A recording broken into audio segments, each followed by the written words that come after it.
Committee کی سطح پہ حکومت کے ساتھ ملاقات کر رہی ہیں، لیکن یہ ہمیشہ آپ دیکھیں گے جب بھی میں بات کرتا ہوں تو میں کہتا ہوں اس ملک میں جو اصل طاقت کا سرچشمہ ہے، جو عوام ہونے چاہیے، وہ نہیں ہے۔ تو جو لوگ اقتدار کے پیچھے کھڑے ہیں، اقتدار میں نظر آنے والی جماعتوں کے پشت پناہ ہیں، یقیناً ان سے بھی بات ہم کریں گے، اس میں کوئی آر نہیں ہے، یہ ایک ملک کی حقیقت ہے۔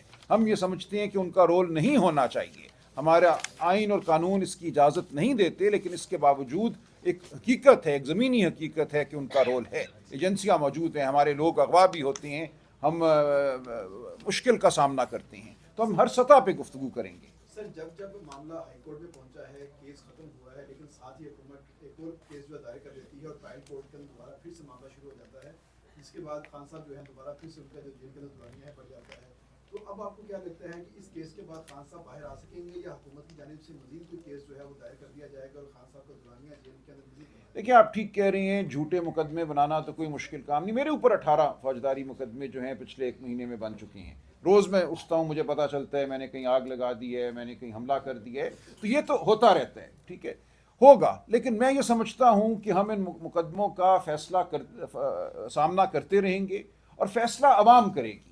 کہ جب عوام کی طاقت کھڑی ہو جاتی ہے تو اس قسم کے بونڈے جو مقدمے ہیں، جو بونڈے فیصلے ہیں، ان کی تاریخ میں کوئی حقیقت نہیں رہتی، کوئی اہمیت نہیں رہتی۔ یہ بتا دیں کہ آپ نے اپنے پریس کانفرنس میں کہا کہ لندن میں کہا گیا کہ یہ پیسہ ریاستی پاکستان کے امانت ہے، ان کو واپس جانا ہے، تو اگر آپ وزیری خزانہ ہوتے تو یہ پیسہ تو پاکستان کے قومی خزانے میں جی میں نے یہ عرض کیا، نہیں میں نے عرض کیا، سپریم کورٹ کا اکاؤنٹ کس نے دیا؟ جی میں نے یہی تو سارا عرض کر کے آپ کو بتایا کہ ایسا نہیں ہوا۔ برطانیہ میں جو فیصلہ ہے ہائی کورٹ کا، اس نے حوالہ دیا ہے اس باہمی معاہدے کا جو علی ملک اور نیشنل کرائم ایجنسی یو کے درمیان ہوا۔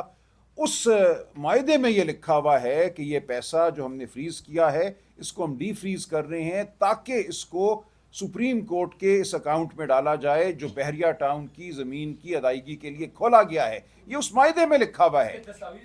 جی آپ، میں نے ٹویٹر پہ لگا دی ہے وہ judgment England and Wales high court کی، اس کا پیرا 45 اور 84 جا کے پڑھیے۔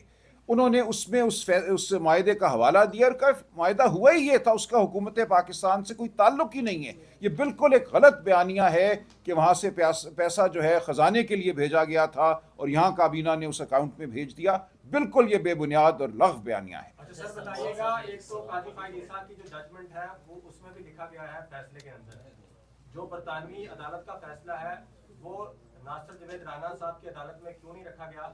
اس کے بعد دوسرا سوال یہ ہے کہ ایک جو جج جس کو انفٹ ڈکلیئر کر دیا گیا، یہ دونوں سٹوری صحافیوں نے اب بریک کی ہیں، جی تو وکلا نے کیا پہلے یہ جو برطانوی عدالت کا فیصلہ ہے یہ عدالت کے سامنے نہیں رکھا؟ قاضی فائد عیسیٰ کی عدالت میں یہ کیس چلتا رہا، انہوں نے بھی جو پیراگراف لکھا ہے اس کو بھی حصہ بنایا گیا، تو یہ پہلے لیگل ٹیم نے اس پہ کام کیوں نہیں کیا؟ سماج پر ایسے اس کو دیکھ لیں کہ اگر حکم یہ تھا کہ سپریم کورٹ میں پیسے جانے ہیں، حکم نہیں، معاہدہ تھا، معاہدہ یہ تھا کہ سپریم کورٹ میں پیسے جانے ہیں، اب یہ کہہ رہے ہیں کہ قومی خزانے میں غلط کہہ رہے ہیں، معاہدہ قومی پڑھیں، خزانے میں جائیں یا سپریم کورٹ میں ایک ہی جائیں، بات ہے۔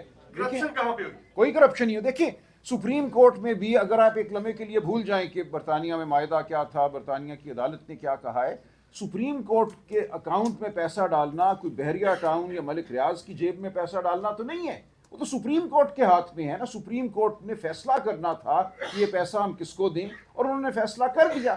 23 نومبر 2023 کو فیصلہ کر کے انہوں نے پیسہ نہیں لے ڈالا، ملیر کو نہیں دیا، ڈیولپمنٹ اتھارٹی کو، انہوں نے ریاست کو دے دیا اور سندھ حکومت کو دے دیا۔ تو یہ کبھی بھی یہ پیسہ ملک ریاض یا بحریہ ٹاؤن کی جیب میں نہیں گیا تھا، برطانیہ سے آ کر سپریم کورٹ کی تحویل میں تھا۔ یہ کہنا کہ جی ہم نے یا کابینہ نے یہ پیسہ ملک ریاض کی جیب میں ڈال دیا، بالکل غلط بات ہے۔ جیل میں ڈالا ہوتا تو آج 94 ارب روپیہ کیسے ریاست کو منتقل ہوا ہوتا؟ حیدر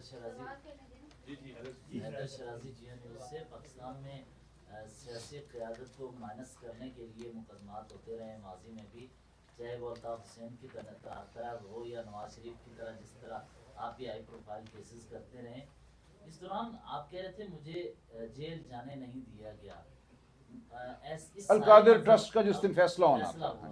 اس سارے منظرنامے میں اگر دیکھیں پاکستان کے تاریخ کے تناظر میں، تو آپ یہ کیا سمجھتے ہیں کہ پی ٹی آئی میں سے بھی اسٹیبلشمنٹ کو کوئی خالد مقبول عوام کو یا اسٹیبلشمنٹ کو کوئی خالد مقبول صدیقی یا شاہد خاقان نون لیگ سے جیسے ملے تو ایسے ملیں گے؟ نہیں، دیکھیں، پاکستان تحریک انصاف بالکل ایک متحد جماعت ہے. ہمارا قائد کون ہے وہ بالکل واضح ہے. ایسا نہیں ہو سکتا کہ اس جماعت کا کوئی اور بلاک بنے. اگر آپ کا یہ حوالہ ہے، ایسا نہیں ہوگا، بالکل نہیں. اور اگر ایسا کچھ کرنے کی کوشش کرتا ہے تو اس کی کوئی وقت، کوئی حقیقت نہیں ہوگی. بہت شکریہ، بڑی مہربانی. جس پہ ہم تکیہ کیے بیٹھے ہیں، ہم یہاں ہی بیٹھ کے اپنے کیسز لڑ رہے ہیں جو جھوٹے کیسز ہم پہ بنائے جاتے ہیں. ہر روز ہمارے کیسز میں اضافہ ہوتا ہے. ہم ہو موقع پہ یا نہ ہو، کیس بن جاتا ہے اور پھر وہ چلنا بھی شروع ہو جاتا ہے اور پھر وہ من مانے طریقے سے چلایا جاتا ہے. کیا وجہ ہے کہ جج صاحب نے فیصلہ بعد میں سنایا، فیصل واڈا صاحب نے پہلے سنا دیا. کچھ ہمارے اور بڑے نام نہاد ہیں صحافی، انہوں نے پہلے سے ہی ٹویٹر پہ ٹویٹس کر دیے کہ جناب یہ فیصلہ آنے جا رہا ہے. کیا یہ نظام ہے؟ کیا یہ وہ انصاف ہے جس کی تحریک آج تک ہم چلا رہے ہیں؟ یہ تحریک اس لیے جاری رہے گی.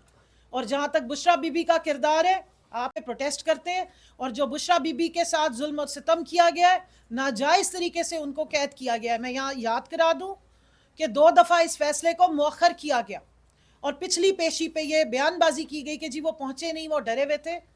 وہ بالکل ٹائم پہ پہنچی. وہ اتنی دلیر خاتون ہے، کلمہ حق پڑھنے والی خاتون ہے، ایک دلیر لیڈر کی زوجہ ہے. وہ اپنا سامان ہر دفعہ لے کر آئی ہیں. ان کو معلوم تھا کہ یہ ناجائز طریقے سے ان کو پھر گرفتار کرنے کی کوشش کی جائے گی. پہلے بھی انہوں نے خود جا کے اڈیالہ میں گرفتاری دی تھی. اس دفعہ نوجوانوں کی تربیت کرنی ہے تو انہیں سیرت النبی صلی اللہ علیہ وآلہ وسلم سے یہ تربیت مل سکتی ہے. ان کو چاہیے کہ جس پہ ہم تکیہ کیے بیٹھے ہیں، ہم یہاں ہی بیٹھ کے اپنے کیسز لڑ رہے ہیں جو جھوٹے کیسز ہم پہ بنائے جاتے ہیں. ہر روز ہمارے کیسز میں اضافہ ہوتا ہے. ہم ہو موقع پہ یا نہ ہو، کیس بن جاتا ہے اور پھر وہ چلنا بھی شروع ہو جاتا ہے اور پھر وہ من مانے طریقے سے چلایا جاتا ہے. کیا وجہ ہے کہ جج صاحب نے فیصلہ بعد میں سنایا، فیصل واڈا صاحب نے پہلے سنا دیا. کچھ ہمارے اور بڑے نام نہاد ہیں صحافی، انہوں نے پہلے سے ہی ٹویٹر پہ ٹویٹس کر دیے کہ جناب یہ فیصلہ آنے جا رہا ہے. کیا یہ نظام ہے؟ کیا یہ وہ انصاف ہے جس کی تحریک آج تک ہم چلا رہے ہیں؟ یہ تحریک اس لیے جاری رہے گی.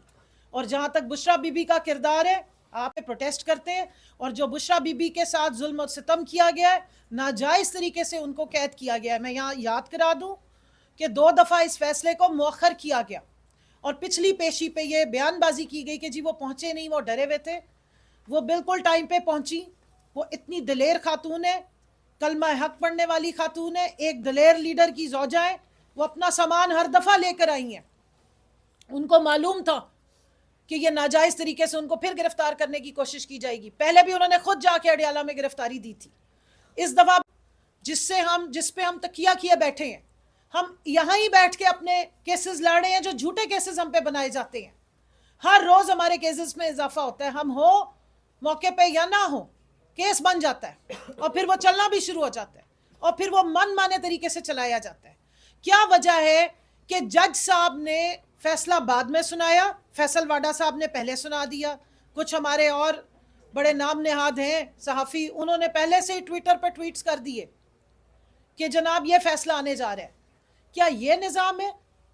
کیا یہ وہ انصاف ہے جس کی تحریک آج تک ہم چلا رہے ہیں؟ یہ تحریک اس لیے جاری رہے گی. اور جہاں تک بشرا بی بی کا کردار ہے،